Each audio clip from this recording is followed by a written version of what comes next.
पहला सवाल आपसे यही है कि कुल मिलाकर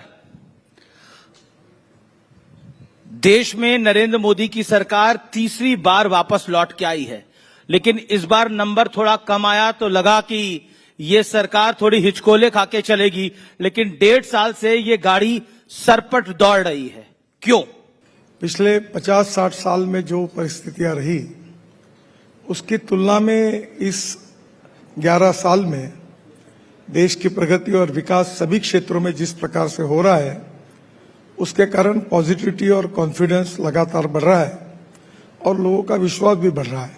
जी, अब जो लोग निगेटिव है, कितना भी अच्छा काम हुआ तो भी उनको आखिर निगेटिव बात ही करनी है, उनको तो कोई रोक नहीं सकता। आप ऑटोमोबाइल सेक्टर में जिस तरह के बदलाव की बातें करते हैं, क्या आपको लगता है वो संभव भी हो पाएगा भारत के अंदर? क्योंकि ऐसा लगता है कि कुछ चीजें चलती तो हैं लेकिन दूर तक नहीं जाती।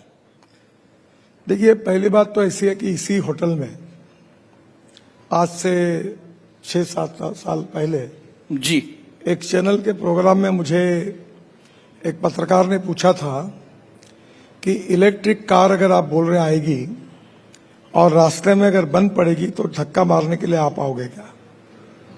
अब देश में electric car, electric scooter, electric auto rickshaw, e rickshaw, electric cart, अब इलेक्ट्रिक बस और इलेक्ट्रिक ट्रक भी आई है, तो और कोई बंद नहीं पड़ी है। बीजेपी का राष्ट्रीय अध्यक्ष कब आएगा?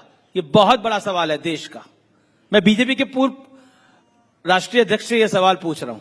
आपने अच्छा कहा कि आप पूर्व अध्यक्ष को सवाल पूछ रहे हैं। मुझे लगता है कि वर्तमान अध्यक्षों को पूछेंगे तो ज्यादा संयुक्तिक होगा, वही आपको बता पाएंगे। कहीं आप तो फ्यूचर अध्यक्ष नहीं हो? नहीं, मैं नहीं मैं बनूंगा नहीं। कोई आपकी योजना भी नहीं है बनने की या बनाने की? मैं बनने की कोई योजना भी नहीं और मुझे भी बनना नहीं। कांग्रेस के कुछ बड़े आरोप है। उनका आरोप है कि गडकरी पॉलिसी बना रहे हैं, उनका बेटा प्रॉफिट कमा रहा है और गडकरी परिवार को एथेनॉल पॉलिसी का सबसे ज्यादा फायदा हुआ है। ये कांग्रेस का आरोप है। इस पर आप क्या जवाब देना चाहते हैं? आज ये बड़ा मंच है। अच्छा किया आपने सवाल पूछा। जी, हमारे देश में 1400 करोड़ इथेनॉल सरकार खरीदती है। 550 लोग इथेनॉल सप्लाई कर रहे हैं और उसमें 0.05% वो है, वो नहीं के बराबर है।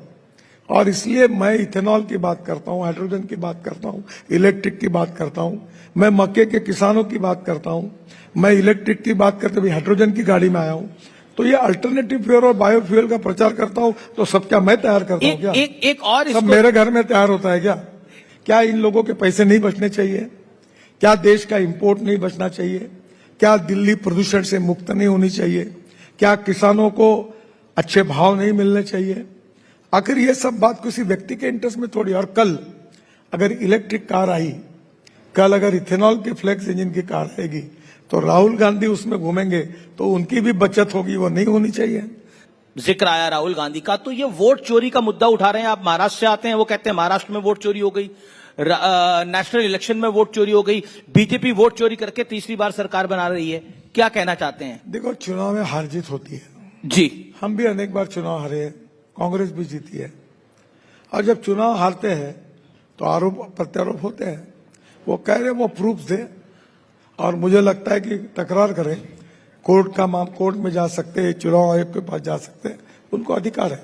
बाकी ये सब बातों की चर्चा करना जिसका आधार नहीं, मुझे लगता है उसमें कोई मतलब नहीं। आपका संघ से काफी जुड़ाव रहा है, संघ के 100 वर्ष पूरे हुए हैं। संघ और भारतीय जनता पार्टी के संबंधों को आप कैसे देखते हैं?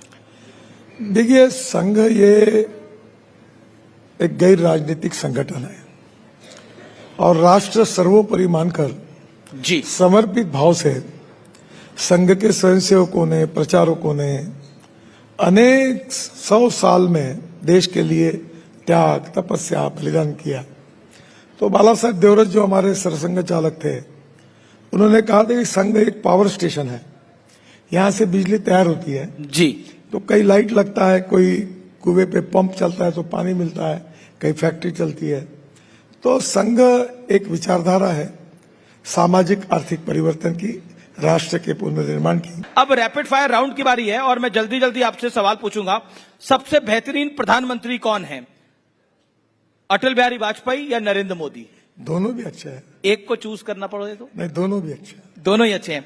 विपक्ष का बेहतर नेता कौन है, राहुल गांधी, अखिलेश यादव या तेजस्वी यादव?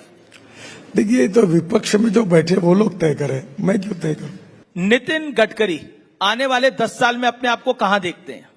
मैं कहीं नहीं देखता।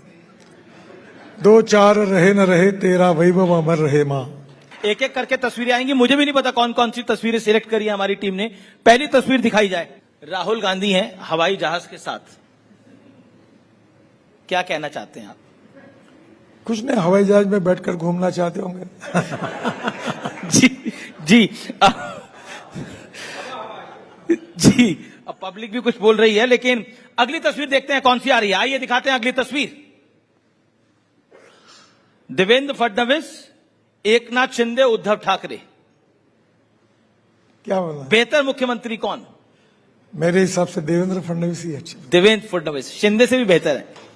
नहीं, देवेंद्र फडणवीस अच्छे, वो भी अपने आप अच्छे हैं, पर अगर तीनों में है तो देवेंद्र जी ने अच्छा काम किया। जी, अगली तस्वीर देखते हैं कौन सी आ रही है।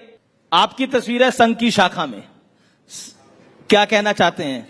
कुछ नहीं, दशहरे का कार्यक्रम होता है, आपने मेरी तस्वीर केवल दिखाई, उसके बाजू में देवेंद्र भी खड़ा है। उसके बाद तो हम लोग दशहरे के दिन, हम हर साल दशहरे के कार्यक्रम में पूरी यूनिफॉर्म में उपस्थित रहते हैं स्वयंसेवक के नाते।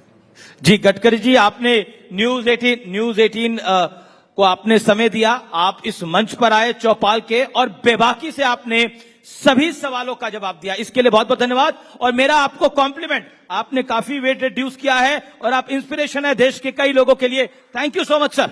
Thank you very much.